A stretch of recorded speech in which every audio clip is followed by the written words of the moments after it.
Hello friends, welcome to online classes. मेरा नाम है रजत अग्रहरी। ये आप लोग की जीएस की क्लास चल रही थी। लास्ट क्लास में पॉलिटी में हम लोगों ने डिस्कस किया था केंद्र और राज्य के बीच के विधायी संबंध, प्रशासनिक संबंध और वित्तीय संबंध। वह तीनों संबंध खत्म हो गए थे।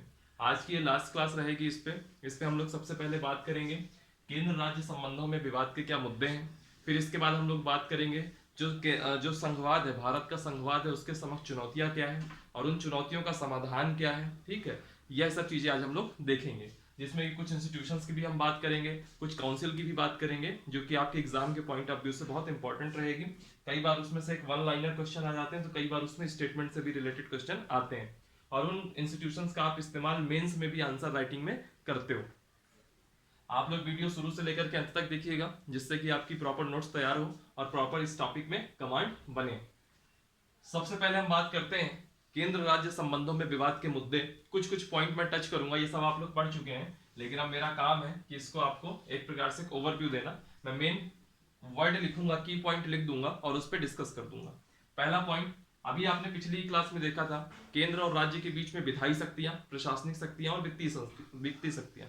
वहां पे जब हमने विधायी शक्तियां कंप्लीट करी थी, तभी मैंने कहा था कि जो शक्तियों का विभाजन है वह केंद्र के पक्ष में झुका हुआ है। ठीक है, तो यही जो है एक विवाद का मुद्दा बन जाता है, क्या कि जो शक्तियों का विभाजन है वह केंद्र के पक्ष में है।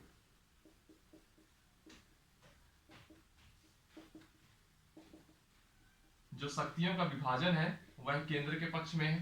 ठीक, दूसरा, जो भी वित्तीय जो है वित्तीय रूप से जितने भी प्रांत को जितनी भी फाइनेंशियल मदद मिलती है, प्रांत को जितना भी फाइनेंस मिलता है, उस पे उसकी निर्भरता किस पे है? केंद्र पे है। तो इसमें भी एक विवाद का मुद्दा बन जाता है। ठीक है,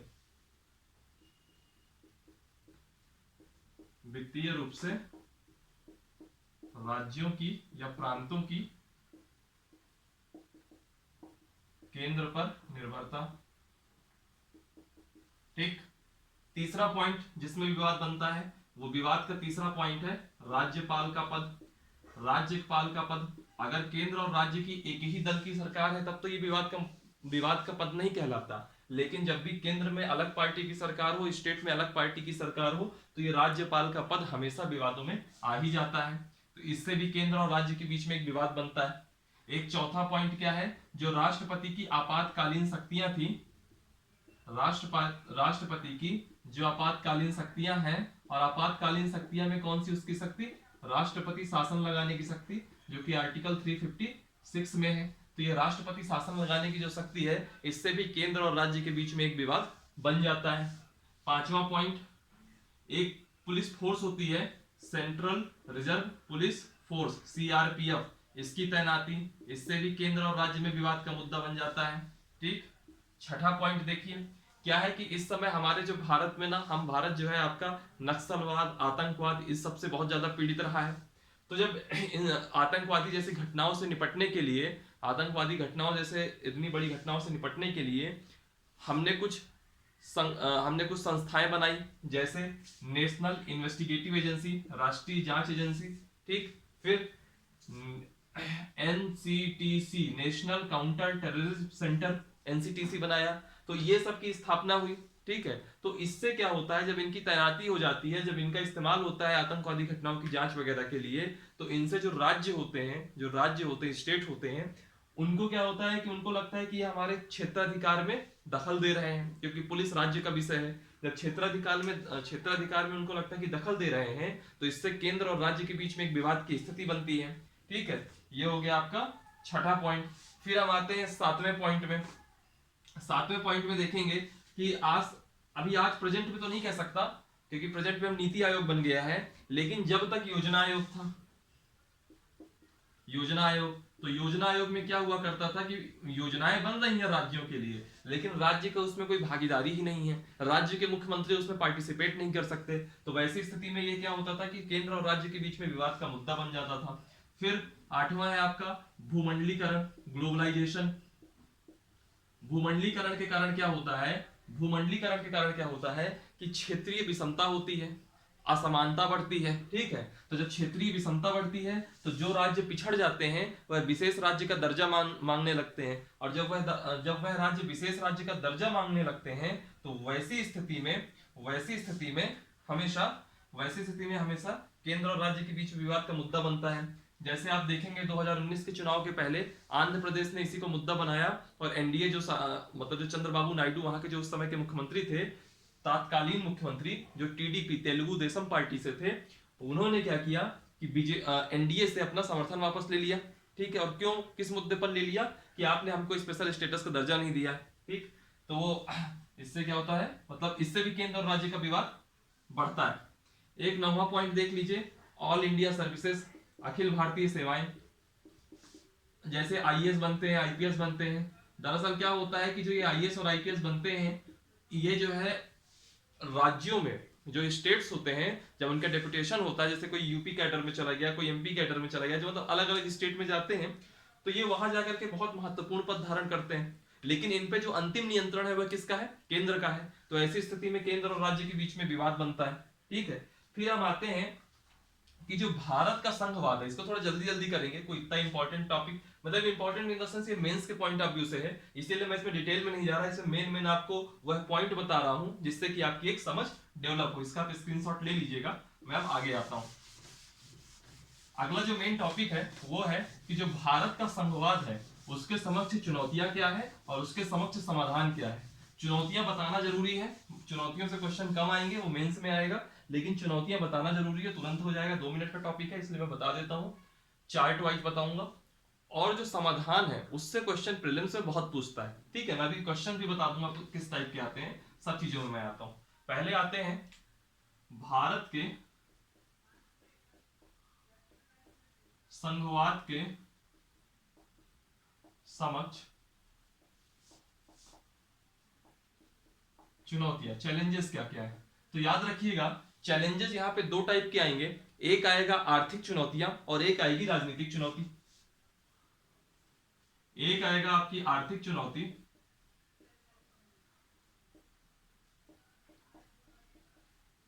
और एक आएगी आपकी पॉलिटिकल, राजनीतिक चुनौती। अब आप सोच रहे होंगे इसमें जो है आर्थिक और राजनीतिक कैसे आ गया, तो मैं कुछ पॉइंट बताता हूं। राजनीतिक चुनौती क्यों होती है पहले यह समझिए। राजनीतिक चुनौती का सबसे बड़ा मेन कारण है दलगत राजनीति, पार्टी पॉलिटिक्स। ये कांग्रेस का है, ये बीजेपी का है। ये जो दलगत राजनीति होती है यह राजनीतिक चुनौती देती है संघवाद के समक्ष में, फेडरल स्ट्रक्चर के समक्ष में। और आर्थिक चुनौती में क्या हुआ, इसमें जो है आता है भूमंडलीकरण, ग्लोबलाइजेशन। ठीक, भूमंडलीकरण, यह कुछ मेन पॉइंट है। एक भूमंडलीकरण, इसके कारण जो है संघवाद के समक्ष चुनौतियां आई हैं, और एक दलगत राजनीति, इसके कारण संघवाद के समक्ष चुनौतियां आई हैं। ठीक है, सबसे पहले मैं बात करता हूं दलगत राजनीति की, क्योंकि ये छोटा है तो इसी में अभी इतने ही जगह में हो जाएगा। भूमंडलीकरण इसको मिटा करके मैं दोबारा बता दूंगा। होता क्या है, आप दलगत राजनीति को कुछ ऐसा देखिए कि जब राजीव गांधी खत्म हुए, जब राजीव गांधी की हत्या हो गई है ना, उस समय के दौर में 1989 के आसपास में काफी हद तक दलगत राजनीति पनप चुकी थी। तो दलगत राजनीति एक समय ले लेते हैं 1989। ठीक है, तो एक समय ले लीजिए आप 1989 से पहले,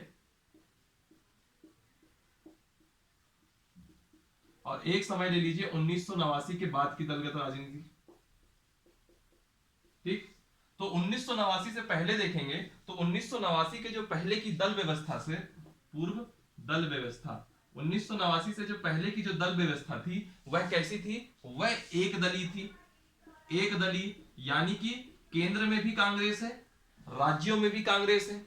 जब केंद्र में भी कांग्रेस है, राज्यों में भी कांग्रेस है, तो बनी सी बात है आपस में कुछ विवाद बनेंगे नहीं, और अगर कोई किसी बात में लेकर के विवाद होता भी है तो वह अंदर खाने सुलझा लिए जाएंगे, अंदर खाने सुलझा लिए जाएंगे। अब भाई किसी कांग्रेस के मुख्यमंत्री की हिम्मत थोड़ी ना है कि कांग्रेस के प्रधानमंत्री से सवाल कर दे कि भाई आप ऐसा क्यों कर रहे हैं, और अगर वो क्वेश्चन कर भी रहा होगा तो अपना पार्टी का एक आंतरिक फोरम होगा, वही मैटर सुलझ जाएगा। ठीक है, तो एक दलीय अगर एक दलीय व्यवस्था है तो इसमें आप एक चीज मान के चलिए कि एक दलीय व्यवस्था में किसी भी कंडीशन में केंद्र और राज्य के बीच में कोई ऐसा बड़ा विवाद नहीं बनेगा, और विवाद नहीं बढ़ेगा तो संघवाद के समक्ष चुनौती नहीं आएगी। ठीक है, ऐसी स्थिति में क्या होगा, केंद्र मजबूत रहेगा, इसको हम कहते हैं केंद्राभिमुखता। केंद्र मजबूत है, केंद्र मजबूत है और संघवाद के समक्ष किसी टाइप की चुनौती नहीं है। 1989 के बाद क्या होता है, 1989 के बाद क्या होता है, जो एक दलीय प्रभुत्व है, एक दलीय प्रभुत्व है, इसका अंत हो गया। एक दलीय प्रभुत्व का अंत हो गया। जो क्षेत्रीय दल है उनका उदय हो गया। हर राज्य में जाएंगे तो आप क्षेत्रीय दल का उदय होगा। आप हर स्टेट में देख लीजिए, आप साउथ से लेकर के नॉर्थ तक किसी भी स्टेट में देखेंगे तो एक छोटी छोटी रीजनल पार्टीज, छोटे छोटे पॉकेट्स में इनका उदय होगा। फिर यहां पे जो चीज थी, केंद्र मजबूत का मतलब क्या होता था, यहाँ पे केंद्राभिमुखता, यानी कि सब केंद्र की तरफ मुंह करके बैठे हुए हैं कि जो केंद्र कहेगा वही हम करेंगे। और अब इस कंडीशन में क्या होगा, केंद्र विमुखता हो जाएगी, यानी कि लोग केंद्र की तरफ नहीं देखेंगे। यहां चीजें सेंट्रलाइज्ड हैं, सब केंद्र के तरफ देख रहे हैं। अब जो 1989 के बाद जब अलग अलग छोटी छोटी पॉकेट्स में ताकत उभरेंगी, वह सब अपने आप को ही प्रधानमंत्री समझने लगेंगी। तो वैसी स्थिति में केंद्र विमुखता हो जाएगी। और केंद्र विमुखता का मतलब क्या हुआ कि जो केंद्र है, सेंट्रल है, वहां पे जो सत्ता होती है उसमें राज्यों की भागीदारी होने लगेगी। जो पीएम का पद है वह कमजोर होगा। जो पॉलिटिकल इनस्टेबिलिटी आएगी, पॉलिटिकल अनस्टेबिलिटी आएगी, इनस्टेबिलिटी नहीं अनस्टेबिलिटी, पॉलिटिकल अनस्टेबिलिटी यानी कि राजनीतिक अस्थायित्व आएगा। कभी भी, अब जैसे मान लीजिए गठबंधन की सरकार बनी, गठबंधन की सरकार में वो तुमको कह रहा है कि ऐसा है आप ये काम नहीं करेंगे वरना मैं आपकी सरकार से अपना समर्थन वापस ले लूंगा, तो आप हमेशा डरते रहोगे। और अगर आपने कभी वो काम कर दिया तो आपकी जो सरकार है उसमें राजनीतिक अस्थायित्व दिखेगा।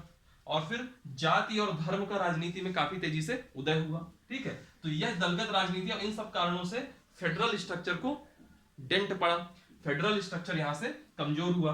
तो यह तो चीजें हो गई राजनीतिक चुनौती, यानी कि दलगत राजनीति, दलगत राजनीति का संघवाद में प्रभाव। ठीक है, तो एक प्रकार से जो ये पार्टी पॉलिटिक्स है यह भी डेंट करती है। अभी हाल का एग्जांपल ले लीजिए, जब 2019 का लोकसभा का चुनाव होता था तो उस टाइम पे एक बड़ी नेता बन के उभरी थी ममता बनर्जी। वो क्या करती थी, वो बात बात में ये हमारे लोकतंत्र को नुकसान है ना, लोकतंत्र को नुकसान है के बाद क्या बोलती थी वो, हमेशा एक लाइन, फेडरल स्ट्रक्चर पर हमला है। किस पे, फेडरल स्ट्रक्चर पर हमला है। उनको ये लगता था कि केंद्र मेरे फेडरल स्ट्रक्चर पे हमला उनके नजरिए से क्या था कि केंद्र हमारे क्षेत्राधिकार में हस्तक्षेप कर रहा है और वह उसको फेडरल स्ट्रक्चर पर हमला मानती थी। बहरहाल अब हम आते हैं इस आर्थिक चुनौतियों को लेकर के, भूमंडलीकरण। देखिए 1991 में हमारी जो इकोनॉमिकल पॉलिसीज में एक बहुत बड़ा रिवॉल्यूशन आया था जिसको हम कहते हैं एलपीजी। एलपीजी, एल का मतलब है लिबरलाइजेशन यानी कि उदारीकरण, पी का मतलब है प्राइवेटाइजेशन यानी कि निजीकरण, और जी का मतलब है ग्लोबलाइजेशन यानी कि वैश्वीकरण। वैश्वीकरण को अगर एक भाषा में कह दें कि पूरा विश्व ही एक मार्केट है, एक बाजार है, यही है वैश्वीकरण का मतलब। तो जब भूमंडलीकरण, उसी को भूमंडलीकरण भी कहते हैं, ग्लोबलाइजेशन ही कहते हैं। तो भूमंडलीकरण से क्या होता है कि आपके यहां विदेशी निवेश आएगा, आपके यहां अल्टीमेटली क्या आएगा, विदेशी निवेश आएगा, फॉरेन इन्वेस्टमेंट। और अगर आप ही मान लीजिए किसी देश में निवेश करने जा रहे हैं, आप ही किसी देश में निवेश करने जा रहे हैं, तो आप क्या चीजें देखेंगे, आप विदेशी निवेश के कुछ कारक होंगे। ऐसा तो नहीं है कि अगर आपने इसको कह दिया कि भैया हमारे यहाँ निवेश कर दो, अच्छा भैया कहाँ निवेश करना है, अरे भैया हमारे यहाँ एक गांव है वहीं निवेश कर दो, ऐसे तो निवेश होता नहीं होगा। जो निवेशक हैं वो दुनिया भर के फैक्टर्स देखते होंगे, तो उनके नजर में सबसे मेन फैक्टर क्या होगा, कारक। मेन कारक क्या होगा, जैसे लॉ एंड ऑर्डर, कानून व्यवस्था, कानून व्यवस्था अच्छी होनी चाहिए उस जगह की। दूसरा इंफ्रास्ट्रक्चर और संरचनात्मक विकास हुआ हो। इंफ्रास्ट्रक्चर का मतलब क्या होता है, जैसे बिजली, इलेक्ट्रिसिटी हो वहां पे, जैसे आपकी रोड बनी हो, सड़क हो, परिवहन हो, ट्रांसपोर्टेशन का मतलब परिवहन सड़क में भी आ जाएगा मान लीजिए। ठीक है, तो यह सब चीजें देखेंगे। तो हुआ क्या, जब 1991 में यह एलपीजी व्यवस्था अपनाई गई और फिर जब विदेशी निवेश तेजी से भारत आने लगा, तो वैसे स्थिति में विदेशी निवेश दो तीन चीजें बहुत देखता था कि लॉ एंड ऑर्डर की स्थिति क्या है उस राज्य में और इंफ्रास्ट्रक्चर क्या है। तो ऐसी स्थिति में क्या होता था कि जो दो तरीके के, हम अगर इंडिया को हम इस तरह मान लें कि एक पश्चिमी राज्य है महाराष्ट्र गुजरात वगैरह, और एक आपका पूर्वी राज्य है यूपी बिहार, है ना, और जो फिर नॉर्थ ईस्ट के राज्य हैं पश्चिम बंगाल, इन सबको मान लिया जाए, तो जो पूर्वी राज्य था वहां का लॉ एंड ऑर्डर भी उतना अच्छा नहीं था और इंफ्रास्ट्रक्चर भी नहीं अच्छा था, जबकि पश्चिमी राज्यों में इंफ्रास्ट्रक्चर भी अच्छा था, लॉ एंड ऑर्डर भी अच्छा था। तो निवेश कहाँ आएगा, निवेश आएगा पश्चिमी राज्य में। निवेश पश्चिमी राज्य में ज्यादा आ गया, थोड़ा बहुत यहाँ भी आएगा, लेकिन पश्चिमी राज्य में पूर्वी राज्य की तुलना में बहुत ज्यादा निवेश आ गया। तो जब निवेश आ जाएगा तो ये पश्चिमी राज्य और पूर्वी राज्य के बीच में क्या बढ़ेगी, असमानता बढ़ेगी, इनइक्वालिटी बढ़ेगी। ये तेजी से तरक्की करेगा, ये बहुत धीमी गति से तरक्की करेगा। तो ऐसी स्थिति में जो पूर्वी राज्य है वहां के जो युवा होंगे उनको बेरोजगार वगैरह ऐसे संकट देखना पड़ेगा, और ऐसे संकट में वह उन ताकतों की तरफ झुकेंगे जो ताकत उनको अलगाववाद का रास्ता दिखाती हैं। फॉर एग्जाम्पल नक्सलिज्म, नक्सलवाद की तरफ बढ़ेंगे, अलगाववाद की तरफ भी बढ़ सकते हैं, है ना। और यही वजह है कि जो आपका रेड कॉरिडोर आता है, अभी मैं इंटरनल सिक्योरिटी में इसमें बहुत अच्छे से आऊंगा, इंडिया का मैप बना के बताऊंगा। रेड कॉरिडोर आता है, उसका सबसे बड़ा हिस्सा यही पूर्वी राज्यों से होके आता है, जो कि नक्सलवाद का जड़ माना जाता है। फिर जो राज्य पिछड़ जाएंगे वो क्या कहेंगे, अब उनको लगेगा कि हम असमानता, क्षेत्रीय असमानता से हम पिछड़ गए हैं, हम पीछे हैं, पश्चिमी राज्य आगे हैं। तो जो पूर्वी राज्य है इनके अंदर एक इनके अंदर साइकोलॉजिकली एक चीज आएगी, क्या, कि हमको विशेष राज्य का दर्जा चाहिए, जैसे बिहार के अंदर है, जैसे अलग अलग राज्य समय समय पर मांगते रहते हैं, विशेष राज्य का दर्जा मांगेंगे। तो यह विशेष राज्य का दर्जा मांगेंगे तो भी जो है केंद्र और राज्य के बीच में विवाद बढ़ेगा, संघवाद को चुनौती होगी, संघवाद के समक्ष एक चुनौती होगी। और जो नक्सलिज्म होगा तो नक्सलिज्म से लड़ने के लिए या आतंकवाद से लड़ने के लिए कभी एनआईए बैठाया जाएगा, कभी एनसीटीसी पहुंचेगी, और ये दोनों जब आएंगी तो राज्य को लगेगा कि हमारे क्षेत्राधिकार का उल्लंघन है या क्षेत्राधिकार में हस्तक्षेप है। वैसी स्थिति में केंद्र और राज्य के बीच में विवाद बढ़ेगा। तो ऐसे करके हमने समझा भारत के संघवाद के समक्ष चुनौतियां। ये एक चार्ट था, इसको आप अच्छे से ड्रॉ कर लीजिएगा, बहुत अच्छा रहेगा आपके लिए, ठीक है। इनसे क्या होता है कि आपकी समझ विकसित होती है। अब सवाल उठता है कि मान लीजिए कि संघवाद के समक्ष चुनौती आ गई, ठीक है। मान लीजिए दो राज्य हैं, एक है अभी इस समय मान लीजिए महाराष्ट्र है, और एक है मान लीजिए उत्तर प्रदेश है, ठीक है। और केंद्र तो भाई इस समय मोदी जी का है। तो केंद्र में अगर बीजेपी की सरकार है तो बनी सी बात है कि अगर बीजेपी में योगी की सरकार है, योगी बाबा की सरकार है, तो बाबा भी बीजेपी के हैं, मोदी बाबा भी बीजेपी के हैं। तो जब दोनों बीजेपी वाले होंगे तो केंद्र और राज्य के बीच में कोई उतना ज्यादा मतभेद नहीं होगा, और अगर मतभेद किसी मामले में होगा भी तो एक टेबल में दोनों लोग बैठेंगे और आपस में मामला सुलझा लेंगे, दोनों एक ही पार्टी के हैं, एक ही विचारधारा के हैं। विवाद कहां उत्पन्न होगा, अगर किसी मुद्दे को लेकर के महाराष्ट्र सरकार को कुछ हो गया तो महाराष्ट्र सरकार और मोदी सरकार आपस में, मतलब उनके बीच में बातचीत होने के लिए कॉमन टेबल है नहीं, क्योंकि दोनों सेम विचारधारा के नहीं, सेम विचारधारा का मतलब सेम पक्ष के नहीं है। वहां भाई कांग्रेस एनसीपी शिवसेना की सरकार है ना। तो वैसी स्थिति में क्या होता है कि जो सहकारी संघवाद से निपटने के लिए कुछ अब चुनौतियां तो थी, कुछ समाधान भी तो होने चाहिए। समाधान कौन कराएगा? जनरली जैसे मान लीजिए मैं हूं और आप हैं, हम दोनों के बीच में कोई विवाद हो जाए, या तो फिर एक तीसरा पक्ष हो जिसको हम न्यायपालिका कहते हैं, वह न्यायपालिका आए, न्यायपालिका हम दोनों को बुलाए, हम दोनों अपना अपना पक्ष रखें, फिर न्यायपालिका एक निर्णय सुनाए। एक तो रास्ता वो है समाधान का। दूसरा रास्ता क्या है कि हम और आप आपस में बातचीत करें। तो हम और आप कैसे बातचीत करेंगे? तो कुछ माध्यम होने चाहिए, जैसे मोबाइल है, जैसे फेसबुक है, फेसबुक पे आपने मैसेज कर दिया या टेक्स्ट मैसेज कर दिया, है ना। ऐसे करके कई सारे मीडियम होंगे। या फिर हम सामने आपको चिट्ठी लिख दें भैया, कि चिट्ठी में लिख दें कि भैया ऐसा है, ये बात थी, आपने उससे कुछ गलत मतलब ले लिया। यानी कि अगर हमको समाधान चाहिए तो कोई थर्ड पार्टी बैठा हो, या तो हम और आपके बीच में कोई ऐसी कुछ समाधान करने का कुछ जरिया होना चाहिए, है ना। उन्हीं जरियों के अब हम बात करेंगे केंद्र और राज्य में। अब यहां मान लीजिए कि मैं केंद्र हूं और आप राज्य हैं, ऐसी स्थिति में क्या होगा, अब हम दोनों के बीच में एक विवाद उठा। केंद्र और राज्य के बीच के ही संबंध को तो संघवाद कहते हैं, फेडरल स्ट्रक्चर कहते हैं। और इसमें अगर किसी प्रकार का कोई डेंट हो गया या डेंट ना पड़े, दोनों चीजें, डेंट हो जाए या डेंट ना पड़े, दोनों के लिए कुछ संस्थाएं बनी है, उन संस्थाओं को हम देखेंगे, ठीक है। अब हम समझेंगे जो संघवाद के समक्ष चुनौतियां थी उनके जो समाधान है। याद रखिएगा समाधान में दो समाधान आएंगे। एक आएंगे फॉर्मल समाधान, औपचारिक समाधान, और आएगा इनफॉर्मल समाधान, ठीक है। इनफॉर्मल यानी कि अनौपचारिक, ठीक है। क्वेश्चन जो बनता है इस समय फॉर्मल से भी पूछ सकता है वैसे, लेकिन मेन जो क्वेश्चन बनता है वो आपका इनफॉर्मल से ही बनेगा। लेकिन पहले हम फॉर्मल से समझते हैं। फॉर्मल का मतलब क्या है, न्यायपालिका, यानी कि अगर केंद्र और राज्य के बीच में किसी मुद्दे को लेकर के विवाद है तो वैसी स्थिति में केंद्र या फिर राज्य दोनों में से कोई एक पक्ष जिसको आवश्यक लगे वह न्यायालय जा सकता है और आर्टिकल 131 के तहत केस कर सकता है, आर्टिकल 131 के तहत केस कर सकता है। याद रखिएगा कि यह अनौपचारिक साधन है, यह अधिकार तो है, आर्टिकल 131 के तहत न्यायालय जाने का अधिकार तो है, लेकिन यह कोई अच्छी चीज नहीं है। ठीक है, यह अच्छी चीज नहीं है, यानी कि यह उचित नहीं है। अब आप कहोगे ऐसा क्यों? ऐसा इसलिए कि भाई देखिए, अल्टीमेटली केंद्र किसके लिए है? जनता के लिए। अल्टीमेटली स्टेट किसके लिए है? जनता के लिए। तो ये दोनों आपस में ईगो लेकर के क्लैश करें, न्यायपालिका में जाएं और किसी चीज को लेकर के कभी पता चला कि केंद्र मदद नहीं कर रहा राज्य के उतने अच्छे से, या राज्य उतना अच्छा परफॉर्म नहीं कर पा रहा इन सब विवादों की वजह से, तो अल्टीमेटली नुकसान किसका है? जनता का है।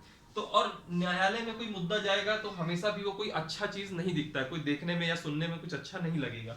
ठीक है, तो ये एक अधिकार है लेकिन यह उचित नहीं है। अभी हाल ही का एग्जाम्पल ले लेता हूं, केरल की जो सरकार है वह सीएए के मुद्दे पर, सिटीजनशिप अमेंडमेंट एक्ट, नागरिकता अधिनियम वाले में, इस मुद्दे को लेकर के केरल ने आर्टिकल 131 के तहत सुप्रीम कोर्ट गई हुई है। ठीक है, हाल ही का मुद्दा यही है।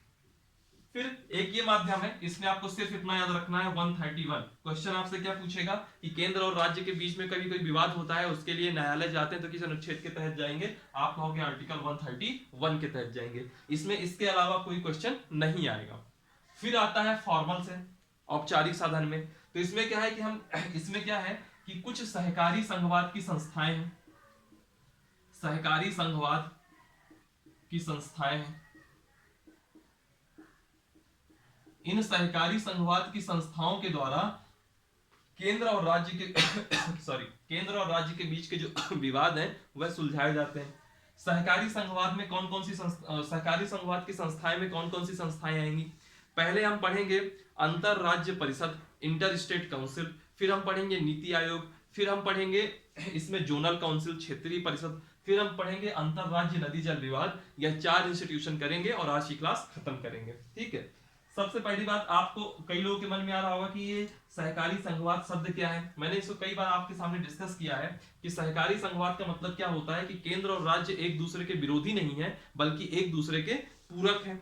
यानी कि यह एक ऐसी व्यवस्था है कि जिसमें जो केंद्र की सरकार है वह राज्यों की सरकार के हितों को बढ़ावा दे और जो राज्य की सरकार है वह केंद्र की कल्याणकारी योजनाओं को लागू करे। ठीक है, यही कुल मिला के एक सहकारी संघवाद की सिंपल सी डेफिनेशन है। लेकिन होता क्या है कि आज के दौर में जो भूमंडलीकरण है, जिसको भी हमने थोड़ी देर पहले देखा, ग्लोबलाइजेशन और जो दलगत राजनीति है, इससे क्या होता है कि इस सहकारी संघवाद में बहुत बड़ा डेंट पड़ा। ठीक है, बहुत बड़ा डेंट पड़ा। तो इनके समाधान के लिए यह सहकारी संघवाद यानी कि कोऑपरेटिव फेडरलिज्म की मांग बहुत तेजी से बढ़ रही है ना। न्यायपालिका है लेकिन अगर यह आपसी सहमति से इनका समाधान हो जाए तो ये बहुत अच्छी बात होती है। तो वैसे ही कुछ इंस्टीट्यूशंस हैं जिनके बारे में हमको बात करनी है और मैं हर इंस्टीट्यूशन पे जो पॉसिबल क्वेश्चन होंगे मैं केवल वही पॉइंट बाय पॉइंट आपको बताऊंगा। सबसे पहला आता है अंतरराज्य परिषद।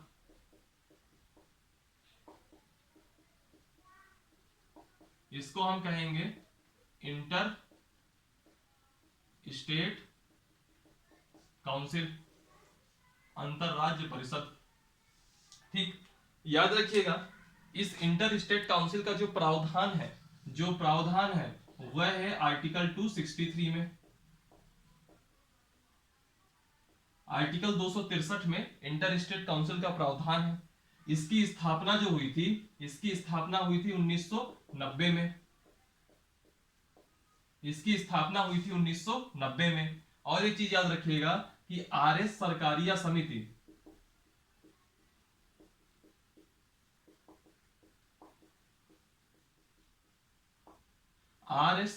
समिति के अनुशंसा पर इसकी स्थापना हुई थी।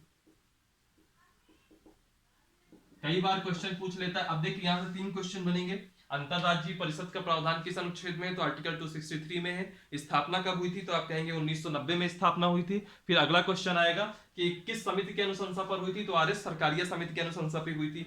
अब अगला जो इसमें टॉपिक आएगा या अगली जो मैं पॉइंट बताऊंगा वो सुनिएगा कि अंतरराज्य परिषद का गठन किसने किया था।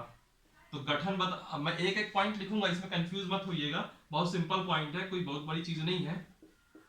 गठन राष्ट्रपति ने किया था। यूपी पीसीएस 2017 या 18 का क्वेश्चन है, उसमें आ गया था कि इंटर स्टेट काउंसिल का गठन कौन करता है। 4 ऑप्शन थे, राष्ट्रपति, प्रधानमंत्री और भी ऐसे करके 2 ऑप्शन रहे होंगे, तो आंसर सही था राष्ट्रपति। फिर एक क्वेश्चन आता है कि इंटर स्टेट काउंसिल का अध्यक्ष कौन होता है। तो याद रखिएगा जो प्रधानमंत्री होगा, पीएम, प्रधानमंत्री इसका पदेन अध्यक्ष होता है, यानी कि जब जब कोई भी प्रधानमंत्री बनेगा वो ऑटोमेटिकली इंटर स्टेट काउंसिल का अध्यक्ष बन जाएगा। ठीक है, और एक पॉइंट याद रखिएगा, जो सभी राज्य हैं, जितने भी राज्य हैं इस समय, सभी राज्यों के जो मुख्यमंत्री होते हैं, सभी राज्यों के सीएम, मुख्यमंत्री इसके यानी कि इंटर स्टेट काउंसिल के सदस्य हैं, मेंबर हैं। तो अध्यक्ष हुआ प्रधानमंत्री और मेंबर हो गए मुख्यमंत्री। अब इसका अब लास्ट एक पॉइंट और देख लीजिए कि इस इंटर स्टेट काउंसिल का उद्देश्य क्या है, एम क्या है। तो इसका एम क्या है कि राज्यों के बीच का जो आपसी विवाद है इसको कम करना,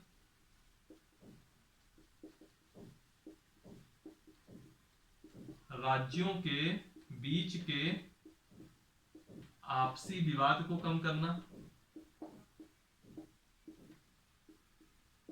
ठीक, राज्यों के बीच का आपसी विवाद कम करना, राज्यों के बीच में संवाद कायम करता। मान लीजिए एक राज्य में बीजेपी की सरकार है, एक राज्य में कांग्रेस की सरकार है, और वो किसी मुद्दे पर वो आपस में बातचीत नहीं कर रहे हैं, तो राज्यों के बीच संवाद कायम करना।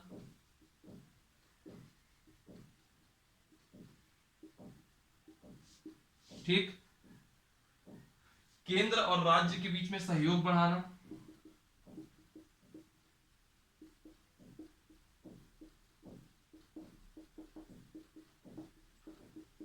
और लास्ट पॉइंट है अंतरराज्यीय, यानी कि 2 राज्यों के बीच में इंटर स्टेट सहयोग बढ़ाना। तो ये करके कुछ उद्देश्य हो गए इसके, और इतना ही है इंटर स्टेट काउंसिल।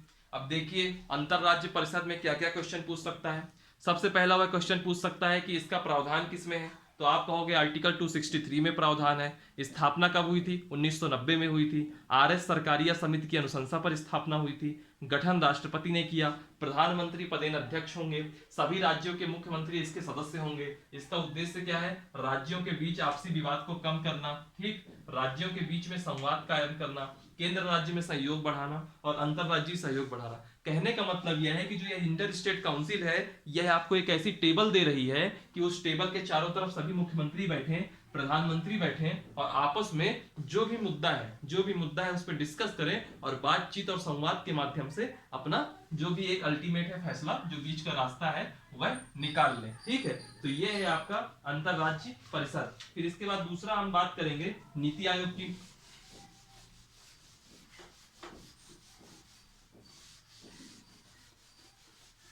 पहले क्या था, हमारे पास 2015 के पहले तक एक आयोग था जिसका नाम था योजना आयोग। आप लोग अक्सर सुनते होंगे पंचवर्षीय योजना, 5 ईयर प्लान, यही योजना आयोग बनाया करता था, है ना। 5 ईयर प्लान यही योजना आयोग बनाया करता था। मार्कर बहुत ज्यादा आ गया। ठीक है, तो इसमें जो है एक आयोग हम देखेंगे, नीति आयोग। बहुत लोगों के मन में यही क्वेश्चन आता है कि जब पहले से प्लानिंग कमीशन था तो यह नीति आयोग क्यों बना। ठीक है, अभी मैं इसमें भी आता हूं। नीति आयोग, इसका फुल फॉर्म क्या है, NITI। इसका फुल फॉर्म क्या होगा, national institution for transforming India. National institution for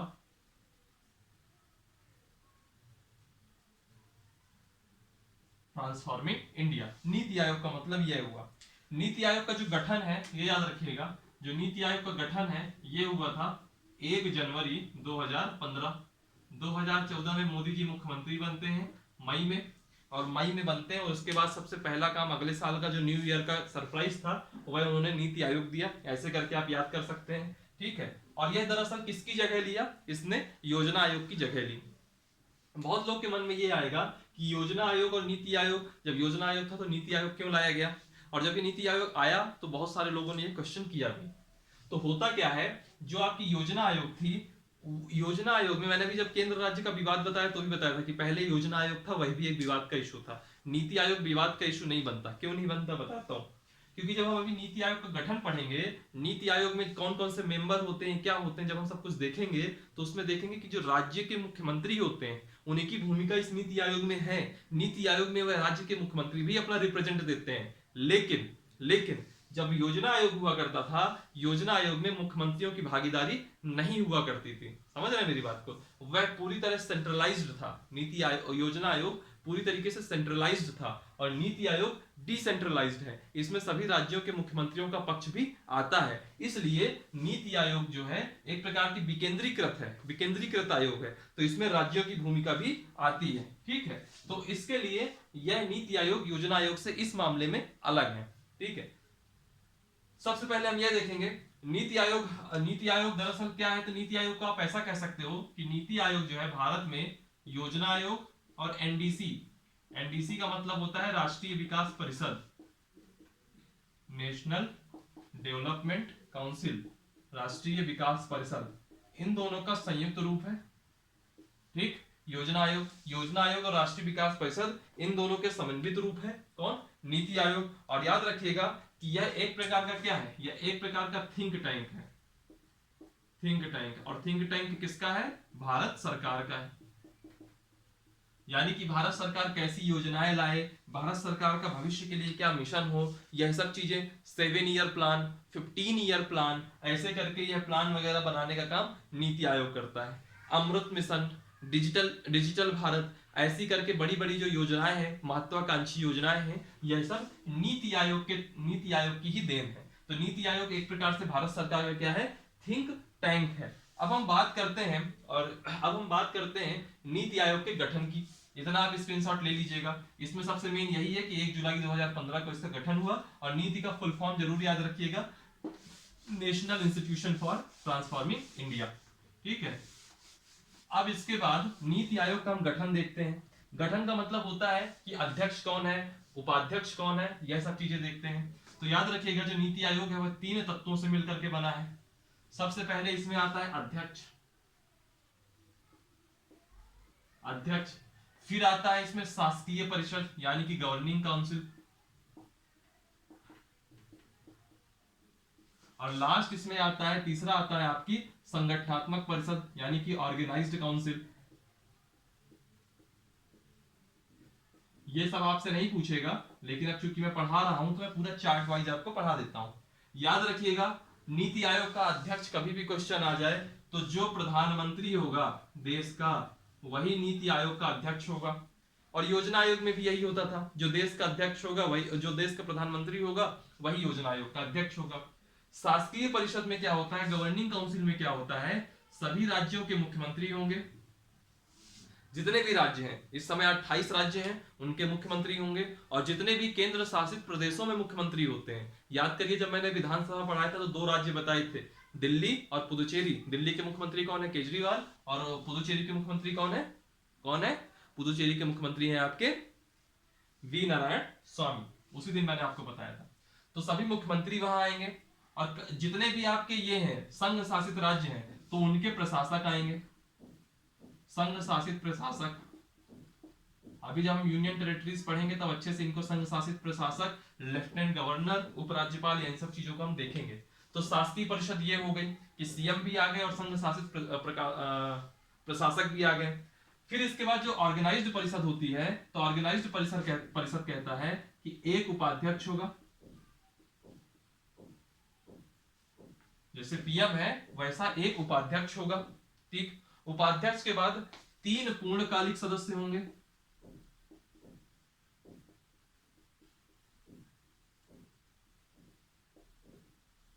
तीन पूर्णकालिक सदस्य होंगे, 2 अल्पकालिक सदस्य होंगे,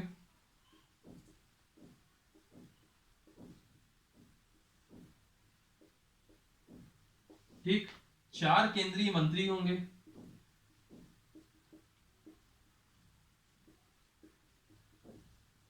और एक सीईओ होगा। ठीक, ऐसा कुछ स्ट्रक्चर है। अक्सर आप लोगों ने सुना होगा नीति आयोग के उपाध्यक्ष अक्सर क्वेश्चन पूछ लेता है। तो इस सब में से 3 ही क्वेश्चन में पूछेगा कि इसके अध्यक्ष कौन होते हैं, तो याद रखिएगा पीएम प्रधानमंत्री। उपाध्यक्ष कौन होंगे, तो आज की डेट में उपाध्यक्ष है राजीव कुमार, और पहले उपाध्यक्ष कौन थे, अरविंद पनगड़िया। अभी तक ये तीसरे अध्यक्ष हैं राजीव कुमार, ठीक है, और पहले थे अरविंद पनगड़िया, उसमें नहीं जाता। और सीईओ कौन है आज की डेट में, तो सीईओ है अमिताभ कांत। अमिताभ बच्चन मत लिख दीजिएगा, अमिताभ कांत, ठीक। ये फैक्ट बनते हैं इसमें, इन 3 के अलावा कोई नहीं पूछेगा। अब जैसे केंद्रीय मंत्री इस समय कौन कौन है भाई नीति आयोग में, तो एक अमित शाह है, ठीक, एक राजनाथ सिंह है, ठीक, एक निर्मला सीतारमन है, और एक नरेंद्र सिंह तोमर है। ये 4 केंद्रीय मंत्री हैं, और 4 केंद्रीय मंत्रियों के अलावा भी एक स्पेशल इनवाइटीज होते हैं, मतलब विशेष रूप से जिनको निमंत्रित किया जाता है, ठीक है। तो यह था आपका नीति आयोग। अब नीति आयोग के बाद हम तीसरी परिषद में आते हैं, जिसका नाम है क्षेत्रीय परिषद। इसका आप स्क्रीनशॉट ले लीजिएगा, न ले पाए तो 10 सेकंड वीडियो रिवाइंड कीजिए, फिर स्क्रीनशॉट ले सकते हैं। तीसरा आता है आपका क्षेत्रीय परिषद।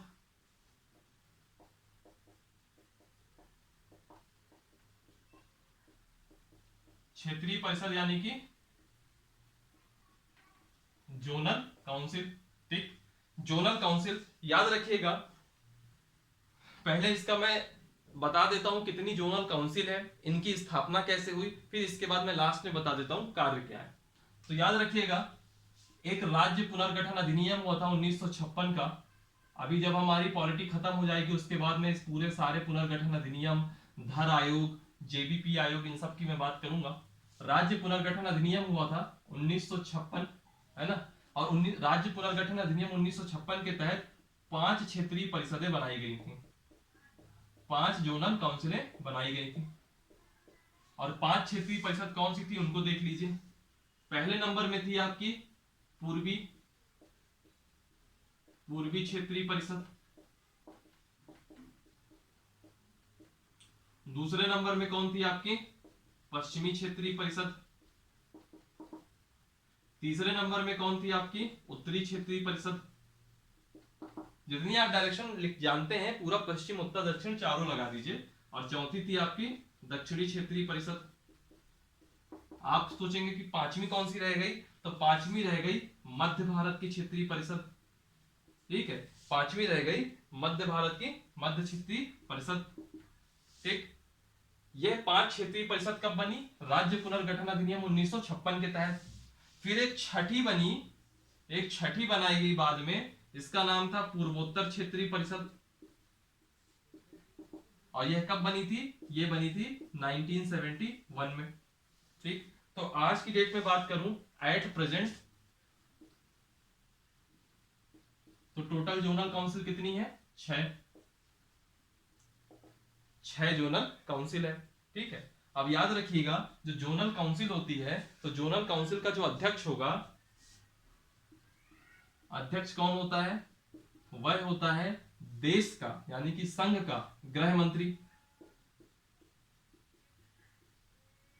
यानी कि आज की डेट में कौन होगा जोनल काउंसिल का अध्यक्ष, जो कि अमित शाह होंगे, ठीक है। और इसमें सभी क्षेत्रीय परिषद की बात कर रहा हूं, चाहे पूर्वी हो, चाहे पश्चिमी हो, उत्तरी हो, दक्षिणी हो, मध्य हो या पूर्वोत्तर हो, इनके जो अध्यक्ष होंगे वह देश के गृह मंत्री होंगे, यूनियन होम मिनिस्टर, संघ के गृह मंत्री, यानी कि आज की डेट में अमित शाह। फिर इसके बाद में बात करूंगा, इसमें कुछ मेंबर होंगे, कौन कौन मेंबर होगा उनको देख लीजिए। जितने भी राज्य होंगे, जैसे पूर्वी क्षेत्रीय परिषद है, तो पूर्वी क्षेत्रीय परिषद के अंतर्गत जितने भी स्टेट आते होंगे, उन राज्यों के मुख्यमंत्री, तो मैं यहां लिखूंगा संबंधित राज्यों के मुख्यमंत्री, संबंधित राज्यों के मुख्यमंत्री, साथ में 2 अन्य मंत्री जो उस राज्य के मंत्री होंगे, 2 अन्य मंत्री, प्लस जो यूनियन टेरिटरीज हैं, संबंधित संघ शासित प्रदेश हैं, उनके प्रशासक।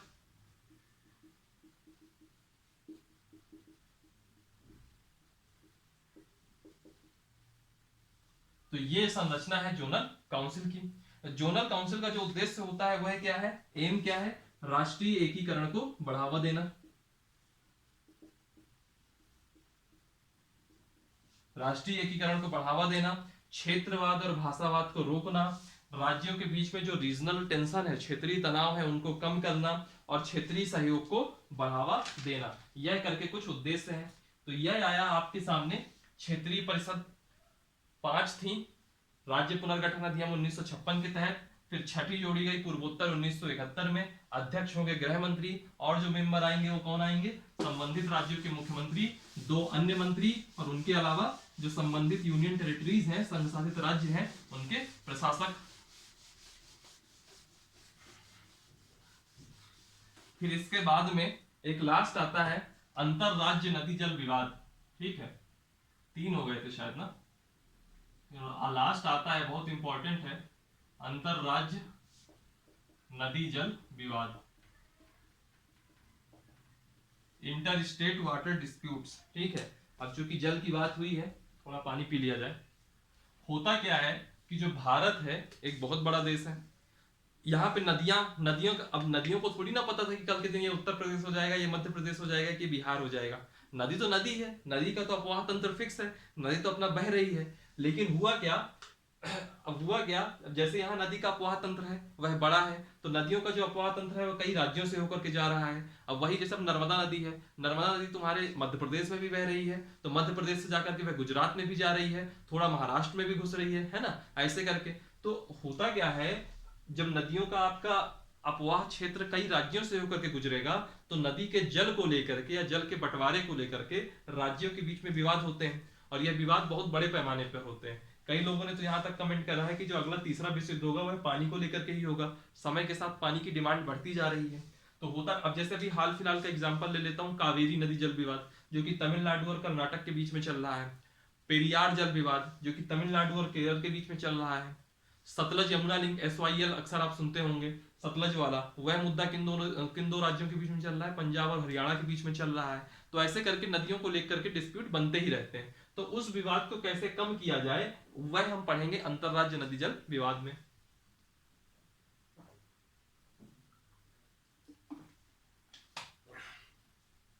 Inter state river water disputes. इसको जो है एक संविधान में एक आर्टिकल है अनुच्छेद 262, इसके तहत इसका प्रावधान किया गया है। इसमें हम लोग 3 आर्टिकल पढ़े। एक आर्टिकल 131 कि केंद्र और राज्य न्यायपालिका में जा सकते हैं।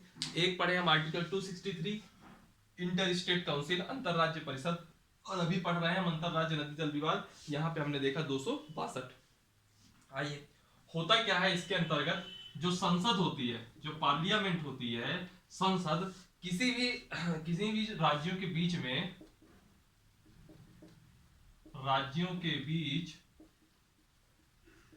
नदी जल विवाद को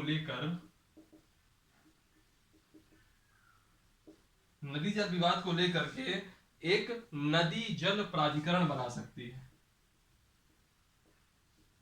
नदी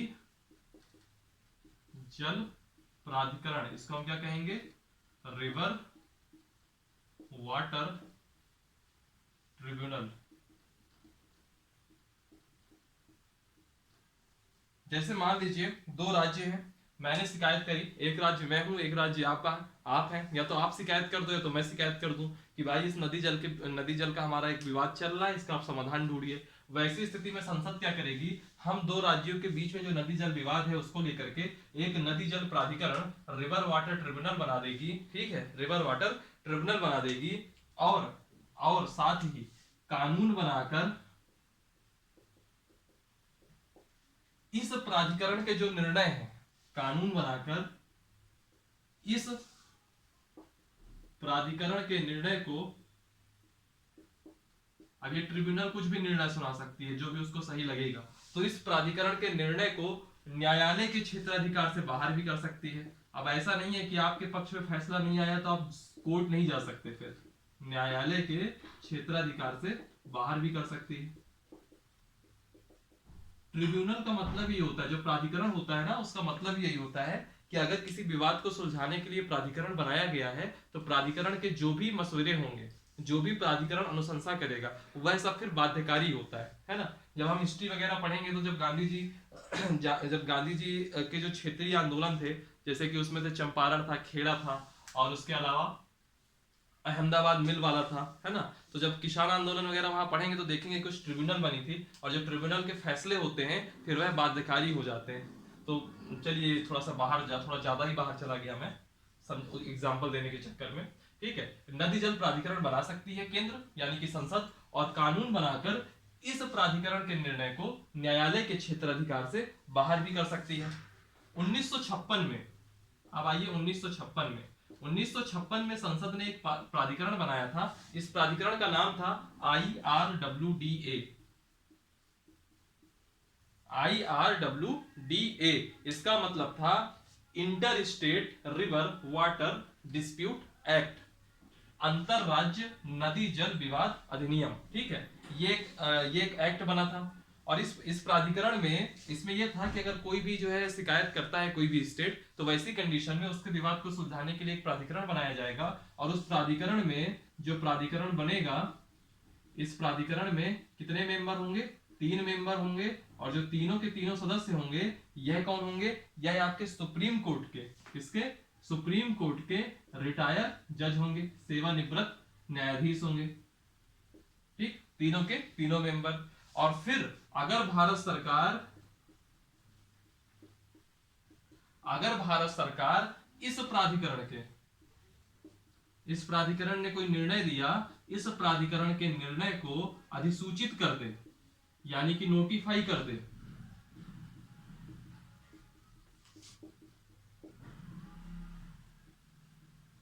अधिसूचित कर दे, तो ये जो इसका जो निर्णय होगा प्राधिकरण का, तो निर्णय सभी पक्षों पर बाध्यकारी होगा, ये याद रखिएगा।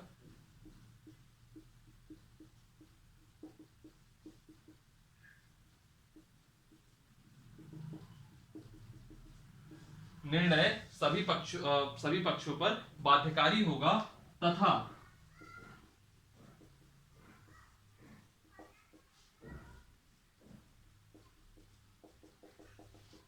न्यायालय में चुनौती नहीं दी जा सकती। वापस सुनिएगा, आर्टिकल 262 कहता है कि जो संसद है, आइए आर्टिकल 262 कह रहा है अभी। ठीक है, मैंने पहली क्लास याद करिए, संविधान और राज्य व्यवस्था। तो संविधान कहता है कि आर्टिकल 262 के तहत, यहां तक देखिएगा, यह संविधान कहता है कि आर्टिकल 262 के तहत संसद राज्यों के बीच नदी जल विवाद के निपटारे को लेकर के नदी जल प्राधिकरण यानी कि रिवर वाटर ट्रिब्यूनल बना सकती है। और कानून बनाकर यह भी कह सकती है कि इस प्राधिकरण यानी कि जो ट्रिब्यूनल बना होगा, उसका जो निर्णय है उसको आप न्यायालय में चुनौती नहीं दे सकते, ऐसा वो कर सकती है। यह क्या था? यह आपका संविधान हो गया। और यह क्या हो गया? यह आपकी राज्य व्यवस्था हो गई। यानी कि 1956 में संसद ने इसी आर्टिकल का उपयोग करके IRWDA, inter state river water dispute act, यानी कि अंतरराज्य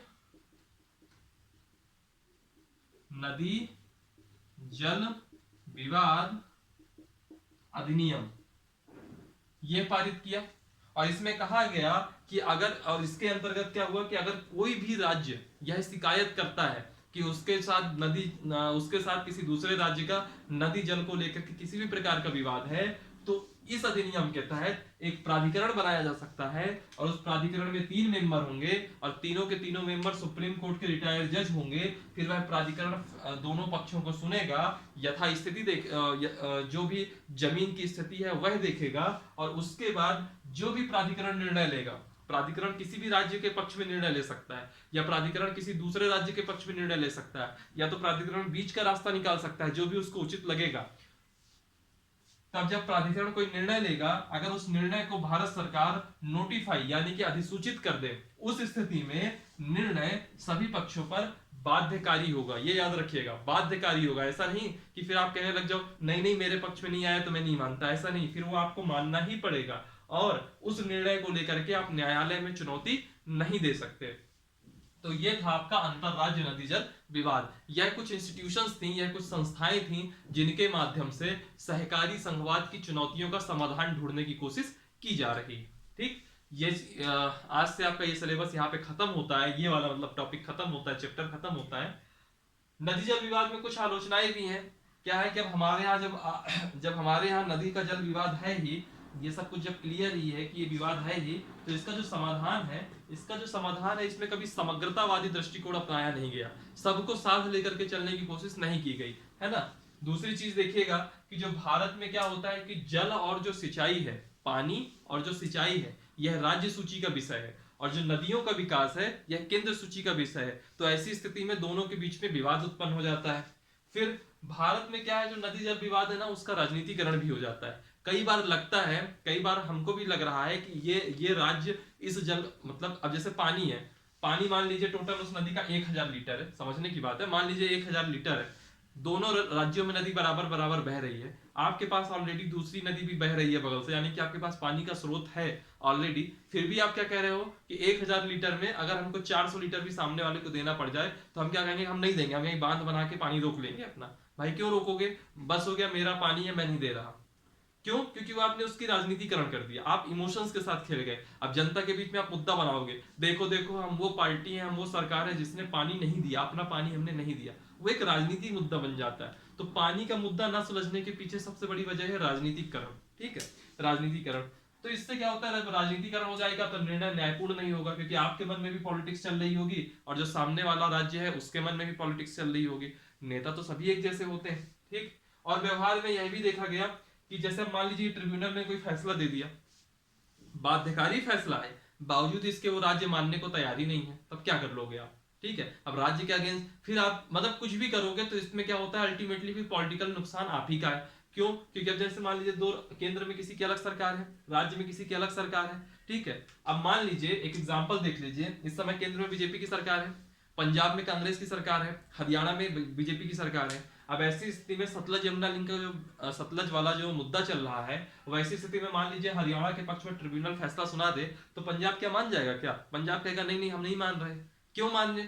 और वैसी स्थिति में क्या होगा, अगर पंजाब वो चीज मान जाता है, पंजाब वो चीज मान जाता है, तो एक तीसरी पार्टी आएगी, आम आदमी पार्टी, वो कह देगी देखो कैसा आदमी है, पानी ही दे दिया वहां पे। यानी कि उसको तुरंत आप इमोशनल टच दे दोगे वोट के लिए। उससे क्या होता है, जो डिसीजन होते हैं कभी न्यायपूर्ण नहीं हुआ करते हैं। ठीक है, और फिर अगर हमको कोई कहते हैं कि सुझाव दें, तो जो चीजों की कमी है उसी चीज को हम सुझाव दे दें। जैसे समग्रतावादी दृष्टिकोण नहीं है तो हम कहेंगे कि समाधान के लिए एक समग्रतावादी दृष्टिकोण अपनाना पड़ेगा, और एक स्थायी संस्था, जैसे कि एक संस्था, जैसे एक अधिनियम का उपयोग करके आर्टिकल 262 का यूज करके एक प्रॉपर एक स्थायी संस्था बनाइए, और उस स्थायी संस्था में हर तरफ के लोग, और जो कि निष्पक्ष लोग हो, किसी, हालांकि सुप्रीम कोर्ट के रिटायर्ड जज भी निष्पक्ष ही हुए, लेकिन उसको एक समग्रता पूर्वक, जिसमें राज्य की भी भागीदारी हो, केंद्र की भी भागीदारी हो, सब लोग अपना पक्ष रखें और अच्छे से न्यायपूर्ण फैसला हो सके।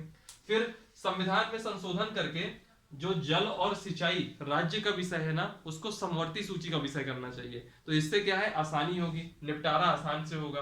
और जो जल जैसे संवेदनशील मुद्दे हैं, इसमें क्या होता है कि राजनीति है, दलीय स्वार्थ है, इन सबसे बाहर आना चाहिए, तभी यह मुद्दा सुलझेगा, अदरवाइज ये लड़ाई हमेशा चलती रहेगी। ठीक है, तो मेरे हिसाब से केंद्र राज्य संबंध में इतना ही टॉपिक है आपका।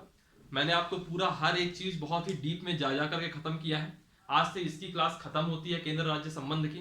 अब अगली क्लास या तो मैं यूनियन टेरिटरी की लूंगा, संघ शासित प्रदेश की, या तो फिर मैं पंचायती राज व्यवस्था चालू करूंगा। ठीक है, और पंचायती राज व्यवस्था के बाद सिर्फ सुप्रीम कोर्ट एक बड़ा टॉपिक बने, यानी कि न्यायालय एक बड़ा टॉपिक बचेगा। उसके बाद आपके बड़े टॉपिक सब खत्म हो जाएंगे, छिटपुट वाले टॉपिक बचेंगे। और साथ ही मैं आपको फिर बता रहा हूं, हालांकि जब ये वीडियो आपके सामने आएगा उसके पहले ही एनपीपीएससी की प्लेलिस्ट आ जाएगी। उसमें जो है आप लोगों को जो विभिन्न आयोग हैं उनकी चर्चा हो रही है, इसलिए मैं विभिन्न आयोग 2 जगह नहीं पढ़ाऊंगा। आप उस प्लेलिस्ट में जाकर के विभिन्न आयोगों को देख लेंगे, जिसमें निर्वाचन आयोग रहेगा, संघ लोक सेवा आयोग रहेगा, राज्य लोक सेवा आयोग रहेगा, आपका मानवाधिकार आयोग रहेगा, SC/ST आयोग रहेगा, पिछड़ा वर्ग आयोग रहेगा, है ना, महिला आयोग रहेगा, अल्पसंख्यक आयोग रहेगा। ये सारे आयोगों, सारे कमीशन की, या जितनी भी संवैधानिक संस्थाएं हैं, सांविधिक संस्थाएं, संवैधानिक संस्थाएं, इन सब की चर्चा मैं उस प्लेलिस्ट में पूरा कर दूंगा। जितने भी लेक्चर लगेंगे, 10 या 12 लेक्चर लगेंगे, कंप्लीट हो जाएगा। ठीक है, तो आप लोग उसमें पढ़ लीजिएगा। उसको मैं इस पॉलिटी में कंटिन्यू नहीं करूंगा। इस पॉलिटी में जो मेन चीजें हैं मैं उसको खत्म करूंगा। ठीक है, आपका मैक्सिमम सिलेबस हो गया है। एक पंचायती राज व्यवस्था एक बड़ा टॉपिक बचा हुआ है, एक आपका सुप्रीम कोर्ट एक बड़ा टॉपिक बचा हुआ है। सुप्रीम कोर्ट का मतलब वहां सुप्रीम कोर्ट भी पढ़ेंगे, हाई कोर्ट भी पढ़ेंगे, यानी कि न्यायपालिका वाला टॉपिक बचा हुआ है। ठीक है, फिर एक नागरिकता का टॉपिक बचा। नागरिकता बहुत छोटा टॉपिक है, तो नागरिकता लूंगा, और नागरिकता के साथ जो छोटी मोटी चीजें हैं, जैसे मंत्रालय क्या होता है, सचिवालय क्या होता है ना, हित समूह, प्रेशर ग्रुप्स क्या होते हैं, ये सब चीजें मैं एक क्लास में पूरा कंबाइन करके खत्म कर दूंगा। चलिए फिर आज की क्लास में इतना ही रखते हैं। जो भी नेक्स्ट क्लास होगी तो आप थंबनेल से पहचान ही जाएंगे, या तो यूनियन टेरिटरी होगी या तो फिर पंचायती राज व्यवस्था होगी। दो में से जो भी होगा मैं चालू कर दूंगा। चलिए फिर आप इस वीडियो को लाइक कीजिएगा, वीडियो में कमेंट कीजिएगा, कहीं कोई डाउट है तो जरूर पूछिएगा, कहीं कुछ आप अपने हिसाब से कुछ ऐड ऑन करना चाहते हैं तो ऐड ऑन भी करिएगा। लिंक को ज्यादा से ज्यादा शेयर कीजिए ताकि जो भी आपका फ्रेंड सर्किल वगैरह है वह सब इस वीडियो को देखे और ये वीडियो भी ज्यादा दूर तक फैले। डिस्क्रिप्शन बॉक्स में जाएंगे, वहां फेसबुक की लिंक होगी, टेलीग्राम की होगी, यूट्यूब की भी होगी और इंस्टाग्राम की भी होगी। तो इन सबको आप ज्वाइन कीजिए, खास तौर पर टेलीग्राम को ज्वाइन कीजिए। टेलीग्राम में आपका जो प्रॉपर कंटेंट है वह सब आता है, पीडीएफ फाइल भी आती है, बुक्स की पीडीएफ भी आती है ना। तो ये सब चीजों के लिए आप उसको ज्वाइन कीजिए, आपके लिए काफी मददगार साबित होगी। चलिए फिर आज की क्लास के लिए इतना ही रखते हैं। हंसते रहिए, पढ़ते रहिए and thank you for watching. Thank you so much.